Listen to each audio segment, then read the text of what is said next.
Yo, what's up guys? I am back, and this session is really crazy. One of the first hands I sit down, I flop an absolute monster on the driest board of all time. But there's a bet raise and a 3-bet shove in front of me. I have no idea what to do. And later on, at the end of the session, I have a hand where the cards aren't even dealt, but I know I'm going to bluff. What happened there? 2-0. So if you guys can leave a like, leave a sub, helps so much. If this video gets 400 likes, I will do a video where I post every single hand I play, which takes a lot of effort, which is why I don't do it. So 400 likes, I'll do that. Enough talking, let's get into the vlog. We got a lot to cover. All right, y'all, this first hand is nuts. I look down at pocket threes from the cutoff, one of the first hands I sit down. I don't know about you guys, pocket pairs in late position, they're kind of like poker crack for me. I just can't get enough. The low jack pops it up to 15. The hijack calls, I call, there's a couple other. So we're multi-way in position to a flop of Queen 5-3 Rainbow. We flop bottom set. And it gets even better. The low jack continues for $45. And now the hijack raises to 90. Wow, this has escalated quickly. I know both of these players, they can be pretty wild, and they've seen me be wild, so that's kind of in my mind here. With bottom set on a really dry board, I don't really think there's many cards we care about on a turn. I mean, if the low jack has like kings and hits a king on the turn, so be it. I just put in the call. And the low jack does not put in the call. He doesn't have ace king. He doesn't fold. He jams for about $280. Wow. And at this point, I'm thinking, I just flopped bottom set and saw a bet, raise, and 3-bet shove in front of me. If the hijack re-jams, I might have to consider folding bottom set here, even against these player types. I don't know about you guys. I basically do have a no folding sets on flops policy. I haven't done it ever. I know there's some 7, 8, 9 all suited, that kind of boards, but in general, right, if someone has a bigger set, they have a bigger set. If she re-jams, I might have to fold. She goes into the tank and eventually makes a decision. The hijack decides to fold. Obviously, now I snap call, we have the green light. I do actually ask him, hey man, I have a set. Do you have a set too? And he just laughs at me, so clearly he doesn't. The run out comes the 9 of clubs and the 10 of diamonds. We scoop. Holy hell, that could have gotten crazy, but we like basically more than double up in one hand. Let's go. Y'all's opinion on this next hand to see if you think I got bluffed or not. The cutoff pops it up to 15. Haven't seen this guy play a hand, don't know anything about him. And I look down at my favorite hand, pocket 10s from the button. Usually a 3-bet here, but this time I decide to flat as I don't really know the guy. They're just open. And that lets in the small blind and the hijack. So really it's a set mining operation. How about a flop of deuce, 3, 6 with 2 diamonds? We flop an overpair. The cutoff continues for $30, and I think you could go either way.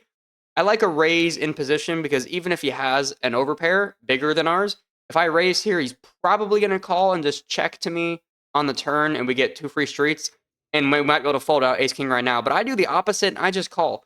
We're heads up to a turn, and I get punished. It's the ace of hearts. He bets for 30 again, and I just fold. I think I could have played this a lot better on multiple streets, so I hate to see it.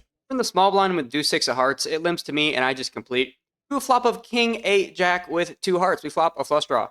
I check, and the big blind bets out for $10. The +1 calls, and there's nothing to do here. I put in the call as well. The turn is the 10 of hearts. We make a flush. And with a smaller flush here, I think we have the best hand almost all the time, obviously, but there's a lot of hearts we do not want to see come off on the river, and if I check here, it's likely to check all the way through here. So I actually lead out for $40. And interestingly, not only the big blind, but also the +1 put in the call. So really don't want to see a board pairing river or a heart. How about the deuce of diamonds? That is pretty damn good. I continue for $55. There's 2 pairs, potential straights. And now the big blind raises to 125. The +1 gets out of the way, and this is pretty nasty from a limp pot. What does he have, like 9-3 of hearts or some dumb crap like that? Not a great spot. Can I be folding flushes here? This might be a player type situation. This guy is pretty aggressive. I've seen him put in some really light calls. And could he be raising worse? I think he could. I think the hand is too strong based on pot sizing. I tell him his bigger flush is good and put in the call. And what do you know? He flips over 7-5 of hearts. We get notched by 1. I then get ace queen from the hijack and 3-bet and under the gun open to $30 and get a call from the cutoff and under the gun to a flop of 449. We bet for $40 and get 2 folds. Then look down at pocket 4s from the small blind. I pop it to 13. The big blind calls and the button calls to a flop of 9-5 ace with 2 clubs. Out of position to 2 people, I just check here, and interestingly, it checks around. The turn is the ace of spades, and I think we actually do have a couple options here. If you guys are also thinking bet, I was thinking the same thing. I can't imagine they check a 9 or an ace after I give up the betting lead on the flop. But I think we have the best hand, and I want to deny equity from draws and overcards, obviously. So I bet out for $20, and the button calls. I think my plan now is to check a lot of rivers because he's either going to have a missed draw, a may draw, or a hand that's slightly better than ours, probably. But that all goes out the window when the river is the 4 of hearts. And I feel like I make a really big mistake here. I think this needs to be a check because I anticipated him raising an ace on the turn when there's a lot of draws that came in. Now he's got trips. So I think he's probably got a 9 or a missed draw a lot of the time. I kind of just went like full 8 mode and just bet $50 because I rivered a boat when I thought I might have been behind. And he folds. So I think our read was definitely wrong. He probably had nothing and I should have checked.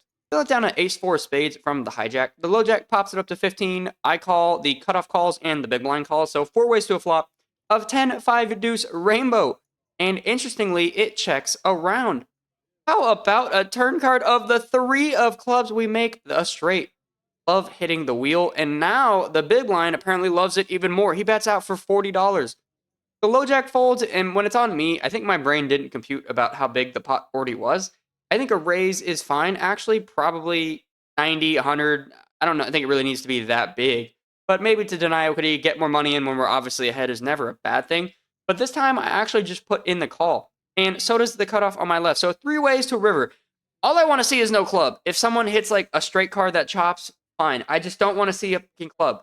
How about the 10 of clubs? Are you shitting me? I was very visibly not happy. Since that pocket 3 hand, it's actually been kind of a rough going. We've lost a lot of hands. It's been a couple hours. And now the big blind bets out for 125. This is a guy named Hector. He's been in the vlog a few times. Really nice guy. Love playing with him. Very capable. He admitted to bluffing me in the past, but I just don't know. There's a guy behind me, and this card completes boats, flushes. I mean, this is just a miserable card. And the guy on my left, I know already likes to call light. He might have something too. It does take me like 30 seconds, but eventually, with a frown on my face, I fold. And then cutoff folds too, so we never even know if we made the right fold. But I think we did. Actually forgot that this next hand happened until I restarted looking at these. And I wish I could forget again because, my God, this hand is one that I think I'm going to get a lot of comments about. My boy Flop Straight is going to have a field day on this one.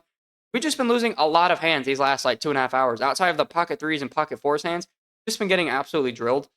I look down at ace queen of spades and pop it to $17 and get 3 callers to a flop of 4, 5, 7 with 1 spade. I don't even get a chance to decide if I'm going to c-bet, which I wasn't, because the guy on my right bets out for $20. I think you could find a fold right here. Our overcards are probably not in great shape, and all we have is backdoor spades with 2 people behind us, but I put in the call. The guy on my left puts in the call, and then the cutoff jams for $118. The guy on my right folds, and now I know you're thinking, Chris, dude, he has something. Just fold. You're like almost dead here, and there's still a guy on your left. I'm telling you, I don't know what it was, but something in my brain said he has a flush draw. I've played with this guy so many times. I've seen him do this. It's just a flush draw. He doesn't have something nutted. So I actually put in the call for 118. Yeah. And the guy on my left calls as well, which I don't love seeing. And you know what I love seeing even less? The turn card of the 3 of hearts. Oh my God. There's a one-liner. The flush draw got there. I check. And if the guy even sneezes on the pot, I'm going to fold. But he doesn't. He checks. The river is the 4 of clubs. I check again. So does the guy on my left. And for those of you that think I'm a moron for putting in the call there, the guy that jams shows 6, 9 of hearts. Yeah. Open ender, flush draw, and 2 live cards. And the guy on my left shows king 7. I am really surprised about how that happened. Look, I actually went and just sat in a corner for a while after this one just to kind of decompress. I was talking to a guy that was at the table, and he just pulled up and he was like, dude, that was weird. I was like, yeah, I know, because I told him I had ace queen. He was like, you need to chill out, which he's right. That being said, it's a bad call simply because the guy had an open ender, a flush draw, and 2 live cards. So he was way ahead equity-wise. But in fairness to me, the guy with the 7 should have folded when I called. And if this guy doesn't have like a flush draw that completely connects to that board, we're kind of getting even money. I'm just saying. I was right, and if he had a worse kind of flush draw, I would have been even money. Just saying. After that hand, I legitimately did go chill out in a corner and watch YouTube for 20 minutes. Not going to a corner on purpose, but that was the only thing available. So We chill out for about 20 minutes. I come back and buy in for another $100. So now we're in for $400 and officially down on the day. And the first hand we look down at is pocket eights from the big blind. I pop it up to $15 and get 3 callers to a flop of king, queen, 8. We flop bottom set on a really wet board, not blocking top pair. Love to see that. When it checks to me, I bet out for $25 and only a small blind calls. The turn is the 5 of hearts. Should be a brick if he's got king jack, king 10. I think he should call another bet, even jack 10. So when he checks to me, I bet out for $50 and he folds. That is not good. The table is actually getting kind of tight and sucky, so I decided to leave and go to another table, which was also actually pretty tight. So not great tables on this night, but we looked down at ace queen of hearts in a bomb pot. Maybe something can go well, and I think it might when the first flop comes queen 5-6 rainbow, and the second flop comes 9-9-4 with 2 hearts. So we've got top pair, top kicker, and a flush draw. That is pretty damn good. When it checks to me in the +2, I bet out for $20 and get a call from the hijack and the +1, who are both relatively short stacked. The top board comes the 3 of clubs, and the bottom board comes the king of hearts. That is what I'm talking about. I see bet for $25. The hijack calls, and now the +1 jams all in for $38. As this does not reopen the action, I just put in the call, and so does the hijack. The rivers are the 3 of spades, which I think is a pretty good card, and the 7 of diamonds. So I think we have a decent chance to scoop here. The hijack doesn't have much behind. Obviously, I jam. He calls. We end up getting 3/4 as the +1 who jammed on the turn had 10-8 of hearts, so we coolered him. And the other player had ace-queen as well, so we get 75% and win a decent-sized pot. Now this moves on to our last hand, which I think is going to be the title of the video. It's at least going to be mentioned in the intro, so I mean, it's really interesting. But before we do that, remember, if this vlog gets 400 likes, I will post a vlog where I review every single hand I play in the session. Most vlogs have like 10-ish hands. I play like 90 to 100 something each vlog. So if you want to see what a real every hand of my session looks like, it'll take 400 likes. Easy money. We can do it. So now getting into this last hand, a couple things. Remember, I'm in for $400 right now. If you look at my stack, I think with that $5 chip in there, I've got like 409 after I put the money in for the bomb pot. I told myself I was going to leave after the bomb pot. The problem is, I flop a flush draw and call a bet on the flop. I miss it on the turn and a guy jams. So I have like a little less than 400, and I know poker's a long game thing. It's not a short-term thing, but look, right now I need to book a win. We've been taking a bunch of L's, and I really do not want to leave with like $390, down like $10. So I literally told myself I'm going to bluff the next hand, and this is a tight table, so I think it's a good time to do it. Let's see what happens.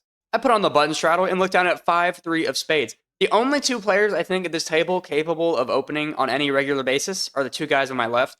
So when they don't, I'm like very certain it's going to limp to me, and it does. I know 5-3 of spades sucks, and I know I don't need to be doing this, but as I said, we need to book a win. I pop it up to $40 just hoping everyone folds. There's $18 in dead money. That gets me over the 400 mark. The first lady, she hems and she haws, but she puts in the call, and everyone else folds. So we're heads up with 5-3 spades. You know how often you flop 2 pair, top 2 pair with 5-3 spades? Not very much, but how about 5-3 deuce? Wow. Talk about getting away with murder. I haven't hit 2 pair all day, I think. And now we top 2 pair with absolute BS. Let's go. She checks to me, and I actually bet really small here for $20 because I think she likely has 2 really big cards that just completely whiffed, and if she hits one on the turn, so be it. I'll bet big. And if she's got a pocket pair and a deuce or like whatever she needs to hit a set come out, it comes out. Like I think we're way ahead. So I bet really small, and she does take a little bit of time and then puts in the call. The turn is a jack. She checks again, and I really don't care about this card. If she hit the jack, that's actually great for us. So I bet for $55. And again, she takes her real sweet time, but eventually puts in the call. And when the river, all I'm thinking is, please no jack or deuce, anything but that. And the river is a jack. She takes her sweet time again. And I'm starting to think, what's going on right now? Am I dealing with Meryl Streep? This is an older lady. I don't think so. I genuinely think she's got like a tough decision here. But eventually she checks. And as I said, fellas, I don't think we're dealing with an Oscar performance here. I really think she's got some kind of iffy hand. And it would hurt so bad if we check and lose to pocket 6s or pocket 7s. She's got 150-ish in her stack. So I think it's big enough to where I'm inclined to bet. I go all in, and this happens. 6-2-0. God damn, that river was not Oh, no. I flopped 2 pair and then... Yeah, she folds. We win. Yes, I finally booked another winning session. Is that 2 vlogs in a row? We're going in the right direction. That's what I'm talking about.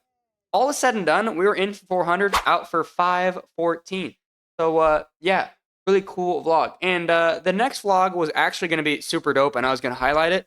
You guys know Copa Club? They actually closed down, but I was able to host like a private game with the boys, so that was a lot of fun. That's the vlog that's coming next, I think. But yeah, if you guys have any comments, I'm sure the Ace Queen of Spades hand will hit a few nerves.